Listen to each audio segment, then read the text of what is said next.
So what does happen after number 76? Peter wants to know if 7 is a good number. Should I forgive my fellow church member?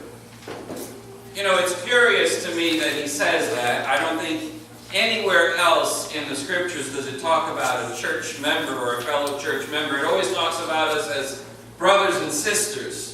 And that seems a stronger tie. But here he asks, if my church member, he must have known what it's like to be in church sometimes, huh? And says, should I forgive her? Should I forgive him? As many as 7 times, Lord? I mean, come on, Jesus, that's pretty ridiculous. Wouldn't you agree? And most of us would agree. I mean, to forgive somebody for what they did once? Okay. Twice? Sure, yeah, we can do that. 3 times? Okay, you're pushing it a little bit now. 4 times? Look here, you do that one more time and we're going to kind of have a problem. In fact, we kind of got a problem now already, huh? 5? 6? 7 times? Oh, come on now. How many would put up with somebody needing to be forgiven for something 7 times? You know what they say about stupid ideas in New York, right? The word is, forget about it, right? Even the Geico Gecko knows that as he walks across the Brooklyn Bridge in this one commercial. Hey, truthfully, in New York, there's no way that you're going to even make it close to 4 or 5 times of asking forgiveness for the same thing. And the further truth is that that New York truth is also true in places that are far away from New York. You know, places like Pembroke Pines. So where does that get him?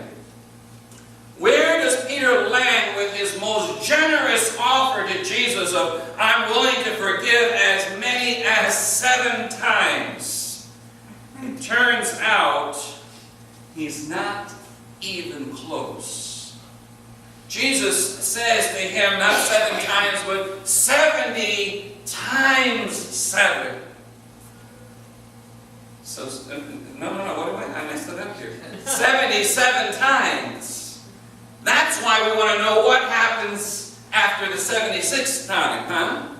When you get to that point. But you know what? There are some ancient texts that actually switch those 2 words around the way I just did. 70 times 7. So somebody do the math for me. 490. So the question is not what do you do after 76 times, but what do you do after 489 times of forgiving somebody? The day we start that kind of counting will be a good day for people who sell ledger books, to try to keep track of it all. And then there's that other New York word, even though I'm pretty sure that I made it up, it's, you gotta be kidding me! Well, actually, I did a trace of that word last night, and I found there's only one place that has been used on the internet, and guess what? That was in Staten Island. So there you go. It is a New York word.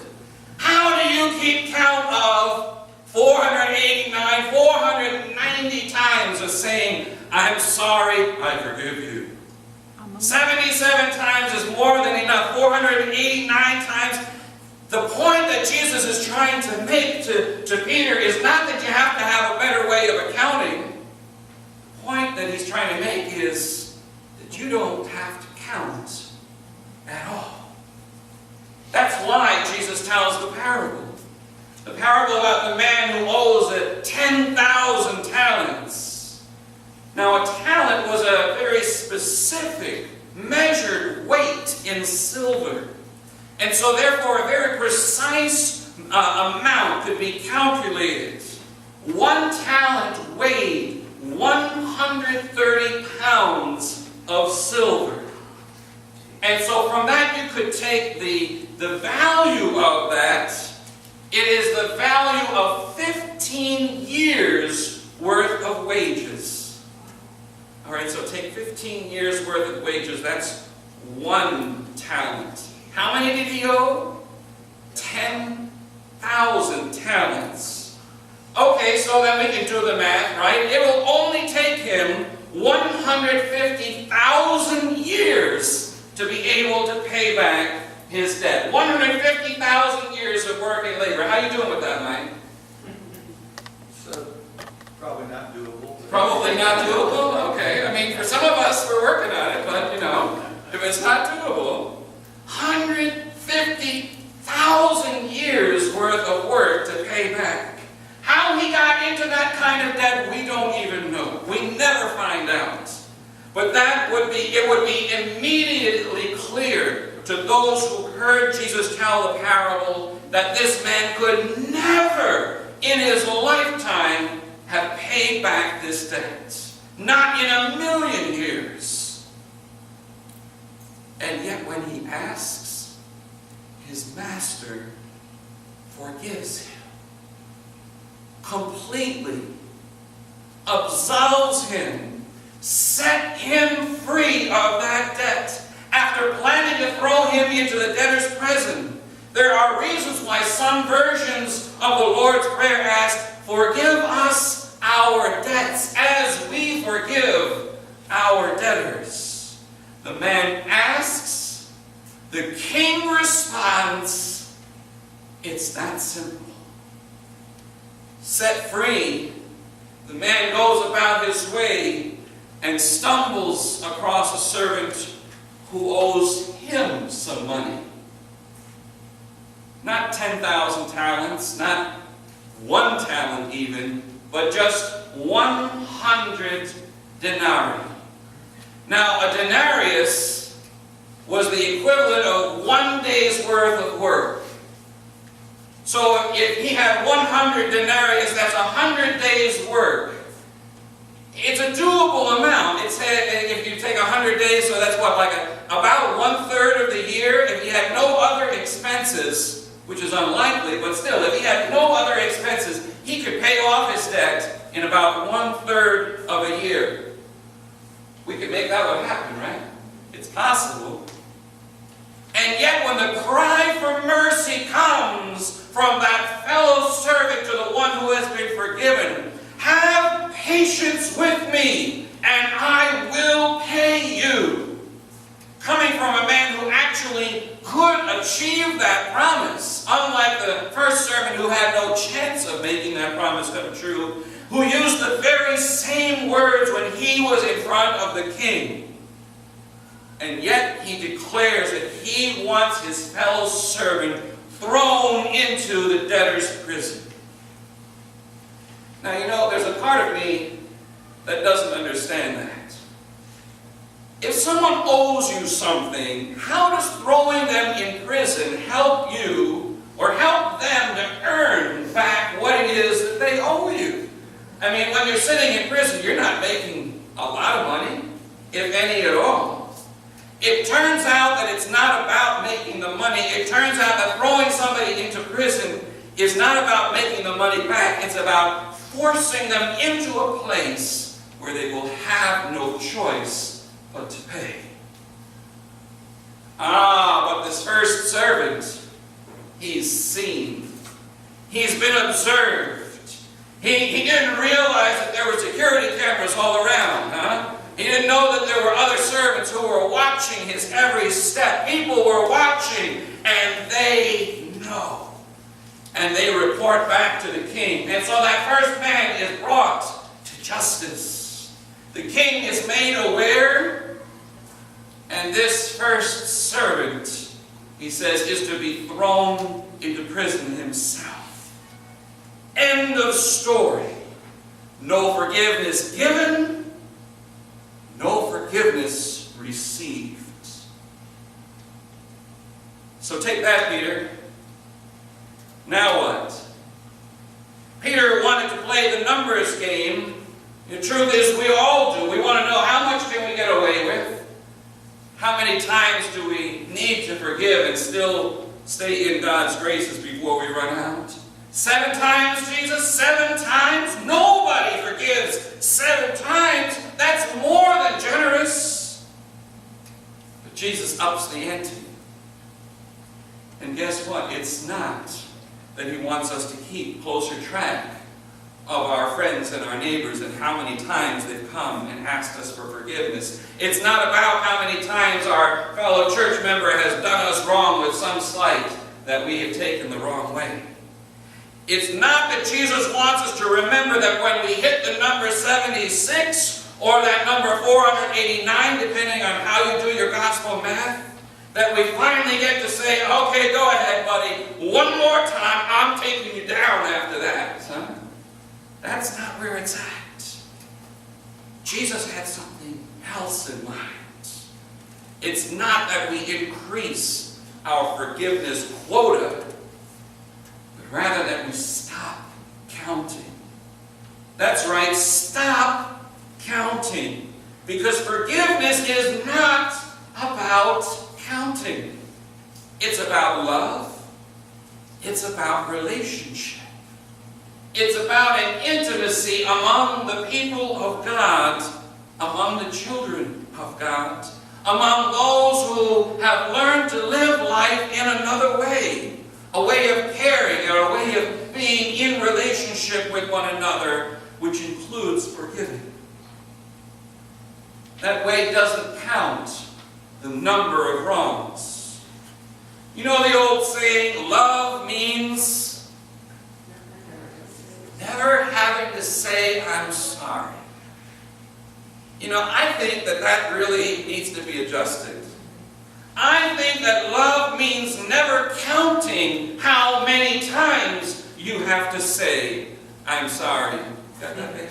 Yeah. Oh, she got it. A little quick on the response there. People who want to count the blessings of God tend to get it all wrong. I haven't had a chance to teach much about tithing here at Living Faith. Tithing is about giving to God and the things of God. And tithing can and appropriately should reflect our relationship to God and our sense of who we are to God. And so much of our tithe may be given to our church, though we might also give it to other good causes. Now the word tithe means 10%. 10% of income. Now among American churches, the average church member is more likely to give, do you want to take a guess? Not 10%, but 2%. Maybe even less. So when it comes to actually talking to people about tithing, some people want to challenge the notion. And I can always tell where their mind is at when they come and say, well, 10%. So now, Pastor, is that before or after taxes? Do you want me to tithe on my gross or on my net? You see, because, you know, Uncle Sam reaches his hand into my pocket every time before I even get my check and takes out his piece. I never see that amount. And so if I don't even see that amount, well, do I really need to tithe on it? Friends, God expects you, desires of you to have a relationship with God. And if that relationship is real, you will have not the duty, but the opportunity to respond and give a tithe. To give, among other things, 10% of what you have received that you recognize as a blessing from God. And it really won't matter if it's before or after taxes. Because, you know, the truth is that you're asking the question and your heart isn't quite there yet anyway. You're still looking for rules rather than a relationship. Tithing is about expressing your love for God. That's all.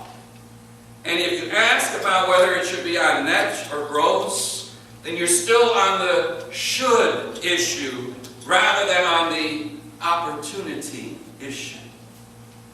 When we can move to the what more can we do question and away from the what more do you expect of us question, you see the difference?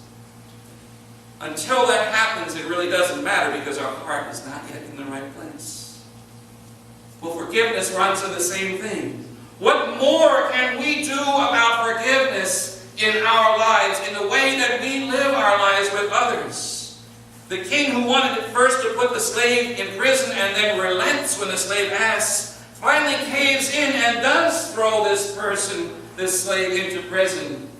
But Professor David Lose from Philadelphia Seminary suggests that rather than seeing the king as inflicting new punishment upon that slave, what if he is actually only describing the situation that he sees this slave in? He sees that this slave is not free in his heart. He's not free in his spirit. He is not yet free to forgive himself or to forgive others. And friends, if you are not free to forgive, then you are in a prison of your own making. And so maybe the king was not saying, this is what I'm going to do to you. Maybe he was saying, man, you're in a bad place. I really feel for you. Because that's not a place that anybody should want to be. So this parable is designed to push us to the edge of our own being. Forgiveness threatens to unleash a new freedom in our lives, and friends, that can be scary at times. Professor Lose suggests that forgiveness is when we release the past and enter into a new future, an open future with new possibilities.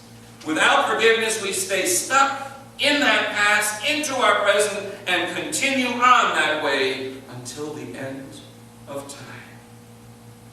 So forgiveness is the decision that we make in our lives, that we get to make in our lives, a decision to recognize that we cannot change the past, and yet at the same time the past does not need to hold us captive, and so we can chart a new future.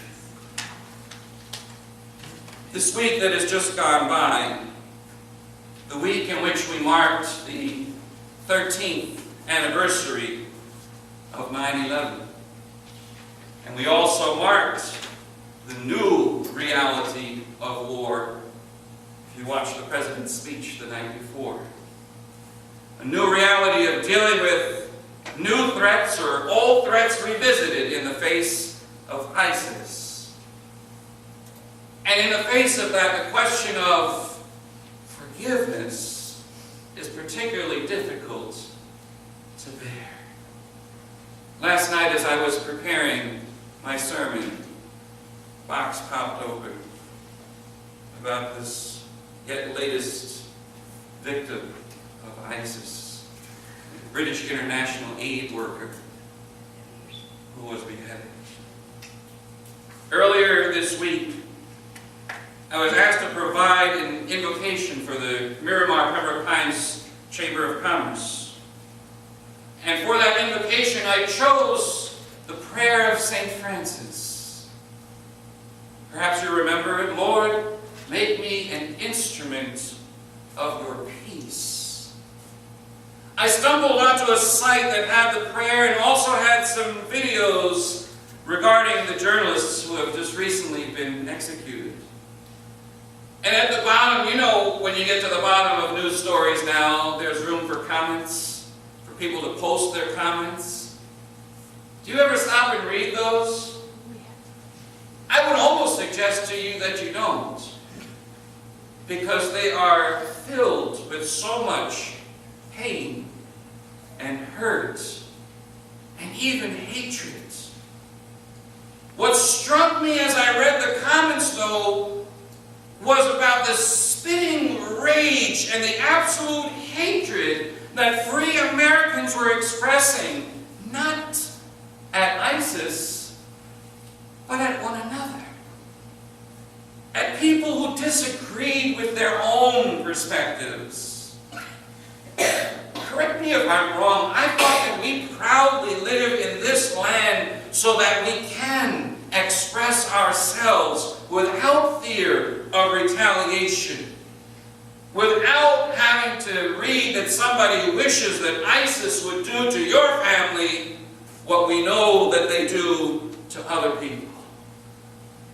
What struck me in all of that is that we have the opportunity We have the opportunity to live. We need to live and to believe. We need to know that we can in our interactions and relationships with others day by day, minute by minute. We need to know that we can sow seeds of peace and justice and goodness and, yes, even forgiveness into a world that otherwise knows no peace, that may not ever know peace unless we are the ones who in our relationships with one another begin to share it.